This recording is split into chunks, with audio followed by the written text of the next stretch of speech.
สบายดีพี่น้องเมื่อว่านี่แจ้งข่าวดีไปมื้อนี้ก็สิมาแจ้งข่าวหายตัวหลังจากที่ว่า2ลักของทิพย์เนาะที่มีผู้ติดตาม200,000 ไปรอคอยมาจนถึงวันที่17หรือว่า3เดือนหลังจากที่ถูกระงับการสร้างรายได้แล้วเมื่อวานนี้เป็นมื้อที่ทิพย์ยืนอุทธรณ์ไปเนาะมันจะมีอยู่2ข้อหนึ่งคืออุทธรณ์2ก็คือหลังจากที่ไปแก้2ที่เกี่ยวข้องเรียบร้อยก็คือ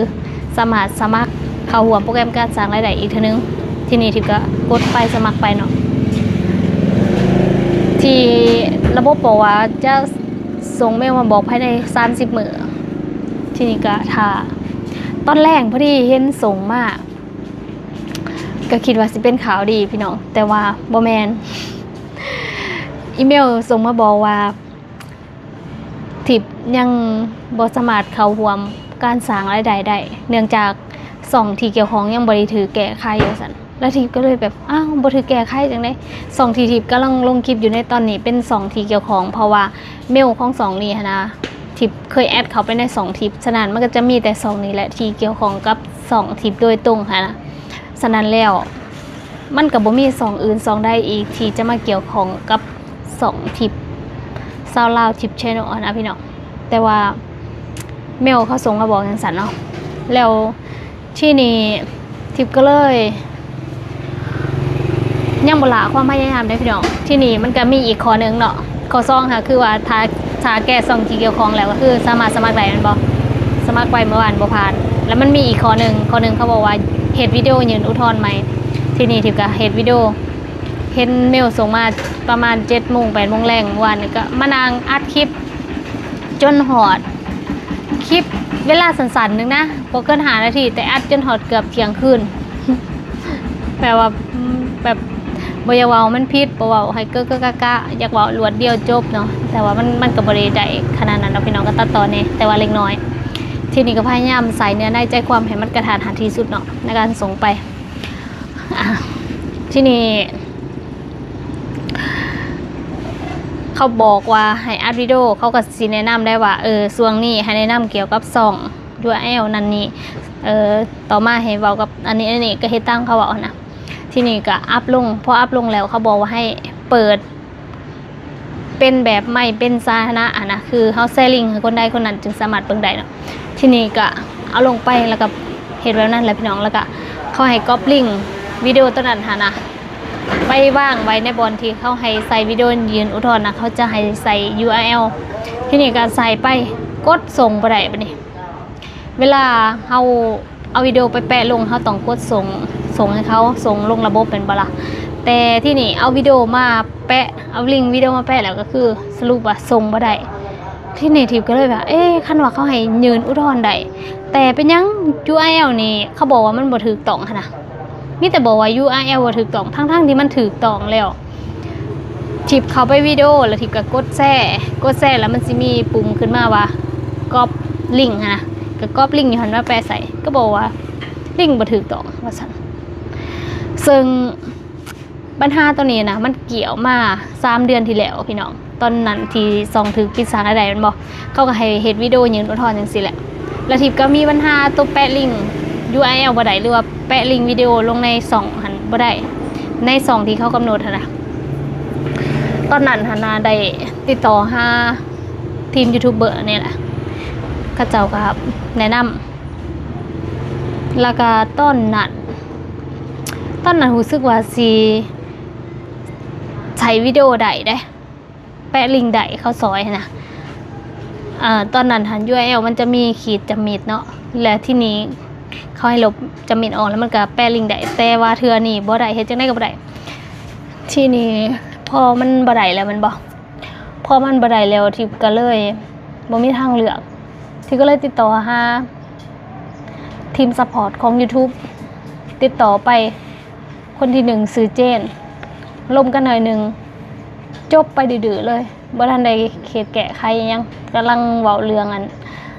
ลิงก์หั่นแหละและเขาบอกว่าให้ส่งลิงก์วิดีโอตอนนั้นให้เขาเบิ่งส่งไปหาเขาก็บ่ได้แคปหน้าจอส่งไปให้เขาก็บ่ได้เขาบอกให้ส่งมาที่ก็บอกว่า มันส่งบ่ได้ตั้งแต่ส่งข้อความหาเขานี่ก็ยังบ่ได้เลยที่นี่เขาก็เลยให้ทีมแคปแล้วก็ไปเอาลงได้และแซ่ได้นะมาให้เขาเนาะกระแซ่มาให้นั่นนี่กำลังล่มกันเขาได้เขาเข้มลุดไปซื่อๆที่นี่ที่ก็ติดต่อไว้ใหม่เนาะติดต่อไว้ใหม่คนที่ซองสื่อยังนอกวันนี้เนาะจักซีพี่ซังคนใหม่ก็ได้ล่มแบบเก่าอีกล่มแบบที่ล่มกับคนเก่ามาบอกกับคนใหม่คนที่ซองบอกแบบเก่านั่นนี่อันเก่าแนะนำซื้ออันเก่านู่นนี่นั่นโอ้ยที่นี่คือกันเลยหอดคันตอนเดียวกันจบไปสื่อคนเวอร์เซสันนะที่นี่ที่กับโบย่อมแผ่เนาะติดต่อไปใหม่คนที่ซ้ำสื่อมาลีเป็นคนมาแสดนำเสร็จนั่นนี่ยังนะแล้วเขาก็กวดเสกเบิ้งนั่นนี่ว่ามันเป็นเอียงจังไดเนาะทีนี้เขาก็บอกว่ามันบ่ผ่านย้อนส่งที่เกี่ยวของแล้วเขาก็บอกว่าส่งที่เกี่ยวของเป็นส่งได้ทั้งที่ส่งที่เกี่ยวของนะที่ก็แกะไปแล้วนั่นก็คือส่งนี่เห็นบ่ระบบ YouTube เป็นคนบอกทิปเองว่าวันที่17นะทิปสามารถที่จะสมัครเข้าร่วมไล่สร้างรายได้จาก YouTube อีกครั้งหนึ่งถ้าทิปไปแกะส่งที่เกี่ยวของสำเร็จและคำว่าส่งที่เกี่ยวของนี่มันต้องมีเมลอันเดียวกันนะพี่น้องมันจึงเกี่ยวของทิปก็บ่คิดได้ว่าคันว่าเกี่ยวของนี่บัญชี Google ทั้งหมดเมลที่อยู่ในบัญชี Google ทั้งหมดนี่มันสิรวมเป็น2ที่เกี่ยวของที่บ่คิดว่ามันคือสิบ่เมารวมจังซั่นที่เพราะว่าคันมันเป็นจังซี่นี่ที่ว่าทุกคนที่มีโทรศัพท์นี่ต้องโดนคือกันหมดแหละเพราะว่าใน Google มาเมลที่เอามาตั้งเป็น Google นี่มันสิบ่แม่นเมลที่เขาเอามาสร้างเป็น YouTube เนาะและในเครื่องนึงมันก็ต้องมีลายเมลนั่นนี่อยู่แล้วคือสิบ่เป็นจังซั่นเอาที่ว่าที่นี่เขาก็ว่าส่งหายังบ่ถือแก้ไขนั่นนี่ยังทั้งที่ทิพย์ก็แกะไปแล้วและทิพย์คิดว่ามันบ่มี2อื่นดอกที่บ่ได้รับการแก้ไขเพราะมันมีแต่2เดียวนี่สิใส่เมลห่วมกับทิพย์คันสิว่า2เซาแกง YouTube ก็เป็นคนลบออกจากระบบเองมันบ่และอีกอย่างมันกับเมลคนละอย่างกันข้อมูลคนละอย่างเบอร์โทรคนละอย่างทุกอย่างคือบ่ได้ใส่ห่วมกันเลยแน่นอนว่ามันบ่แม่นตัวนั้นอย่างแน่นอนคันว่า2แม่น้องนิ้วทีมงานทิพย์ซาวลาวมันก็มีเพียงแต่ซื้อคือกันแต่ว่าข้อมูลคนละอย่างก็เลยเมลคนละอย่างทุกอย่างต่างกันหมดเลยมันบ่แม่น2นั่นแน่นอนที่มาเกี่ยวของกับ2ทิพย์นะมันก็สิมีแต่เท่านี้นะพี่น้องสรุปก็คือว่าทิพย์อุทธรณ์บ่ผ่านเด้อพี่น้องมันบ่ได้อุตส่าห์รอมาตั้ง3เดือนเนาะเพื่อมาพบกับความผิดหวังในมื้อนี้คือกับ10รอมา3ปีแล้วก็มาผิดหวังแล้วก็ต้องรอต่อไปจะเป็นชีวิตสรุปคืออุทธรณ์บ่ผ่านพี่น้องทิปนั้นถ่ายวิดีโอตามหาหยาดยังไหวกับบริลงอยู่ซองนี้เพราะว่ารอซองนั้นก็มาสั่งให้ได้แล้วจังสิไปรอลงซองนั้นคือทิปลงเธอก่อนกับวิวดีอยู่เนาะแต่กับบ่ได้เงินเพราะว่า2ทิปยังบ่ได้ก็มาสั่งให้ได้เนาะ2หลักนะฉะนั้นแล้วต่อไปนี่ทิปก็สิลงวิดีโอทั้งมื้อนะมาอยู่ที่ซองนี้ซองนั้นก็คือสิได้ป้าแบบนั้นเลยแหละพี่น้องมันแกะบ่ได้แล้วเด้และที่ก็ไปอยากรอไปอีก3เดือนเขาบอกว่ารออุทธรณ์อีกเดือนตุลาวันที่17เดือน17หรือ16เดือนตุลาเลยอะนับไปเนาะอันนี้เดือน7มันบ่8 9 10มันบ่3เดือนอีกบ่ฮู้ว่าสิตัวที่ไปเฮาใส่อีกบู้ระบบก็ได้ อันที่เพิ่นนั่นคติเตือนใจปี2026ที่ก็เจ้าเอาลงกันในตอนนี้ก็คือข้าพเจ้าติทุกคนยกเว้นตัวข้าพเจ้า มันก็แม่นลีนะพี่น้อง5บอลติตัวเองก็บ่ฮู้ว่าสิแม่นบอลได้อีกเพราะเฮ็ดเบิดทุกอย่างแล้วนะก็บ่ผ่านและก็ YouTube เขาเจ้าก็บ่ได้บอกเฮาว่าอย่างเช่นที่วิดีโอบ่ได้นะมันเป็นหยังมันคือบ่ได้ เขาก็เว้าแบบอ้อมๆบ่ดีแบบสิว่าจังได๋วะจักจังได๋น่ะคือสิแบบแม่นคนอื่นก็เจ้าโดนนั่นแหละพี่น้องกูสองน่ะมันยากอีกอย่างก็คือเดี๋ยวนี้คนเฮ็ด YouTube ไลฟ์เขาก็คือสิพยายามตัดสองใหญ่ๆออกคือดังที่เขาว่ากันแหละสนั่นสองใหญ่ๆนี่ก็คือมีความเสี่ยงแล้วก็ที่ติดต่อกันนะเขาเจ้าส่งอันนั้นมาให้ทิปอ่านเนาะนโยบายของ YouTube นั่นนี่ซังมันมีแบบเนื้อหาซ้ำนั่นนี่แต่ว่าของทิปนี่บ่มีอย่างแน่นอนเนื้อหาซ้ำคันซิมี่เด้อก็ซิมี่แบบทิปนำเสนอข่าวนะมันก็สิเป็นแบบนิดๆหน่อยๆบ่เทิงก็ว่าสิผิดกฎดอกเพราะว่าวิดีโอนั้นตั้ง 2-3,000 วิดีโอแม่นบ่เนื้อหานิดเดียวนึงแล้วก็ทิปก็บ่ได้โหลดมาจาก YouTube 2ได้อีก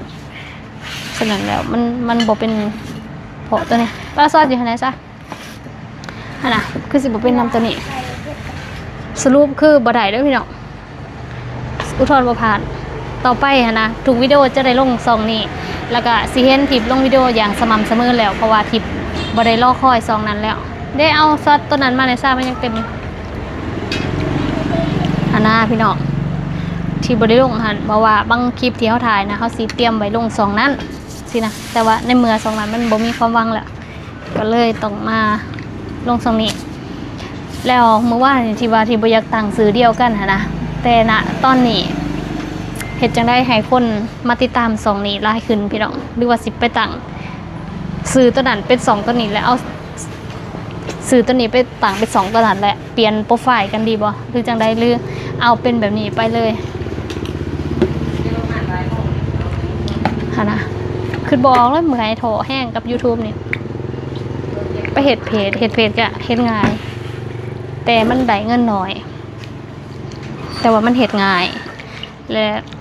มันก็ลงหลายๆคลิปได้เนาะหรือว่าคลิปทาง YouTube นี่เขาก็สามารถเฮ็ดเป็นคลิปสั้นอะดีบ่ต้องเฮ็ดคลิปยาวละสิดีบ่หรือว่าเฮ็ดทั้งคลิปสั้นคลิปยาวดี FC ว่าจังได๋ตอนนี้ YouTube เบิดมืดไฟแห้งละดีนะดีแบบในส่วนที่อยู่ไทยทิพย์กับพยายามเฮ็ด2นี้จนผ่านเนาะ2นี้มีรายได้แล้วแต่ว่า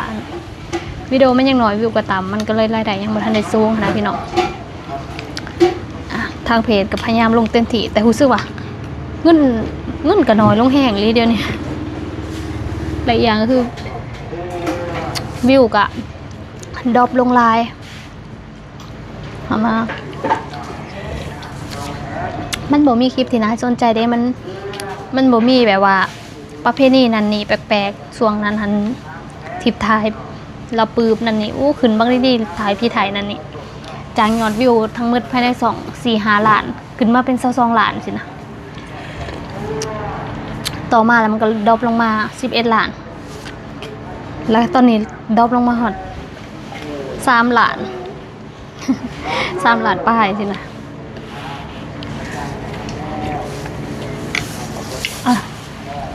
กินข้าวบัดนี้พี่น้องสูตรมาแต่5เฮ็ดเด้อออกมาแต่ปลายเฮ็ดบ่ทันได้กินข้าวเช้าก็เลยพากันมาแวะกินเส้น